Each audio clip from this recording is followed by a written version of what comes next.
कहाँ किसकी हमायत में मारा जाऊंगा, कहाँ किसकी हमायत में मारा जाऊंगा, मैं कम शनास मरवत में मारा जाऊंगा। मैं मारा जाऊंगा पहले किसी फसाने में, फिर उसके बाद हकीकत में मारा जाऊंगा।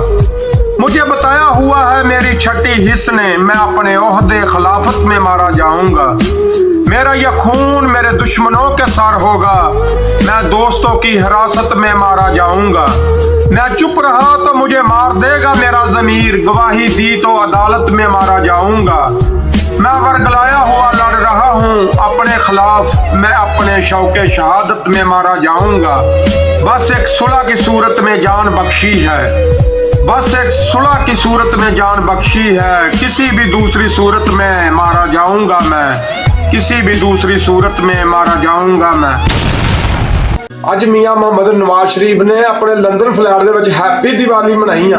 ਆਪਣੇ ਈਮਾਨ ਦੇ ਨਾਲ ਦੱਸੋ ਕਿ ਕੋਈ ਹਿੰਦੂ ਕਮਿਊਨਿਟੀ ਦਾ ਬੰਦਾ ਹੈ ਸੀਗਾ ਜਾਂ ਖੁਦ ਜਿਹੜੇ ਆਸੇ-ਪਾਸੇ ਖਲੋਤੇ ਸੀ ਉਹਨਾਂ ਨੇ ਹਿੰਦੂ ਬਣਾਇਆ ਸੀਗਾ।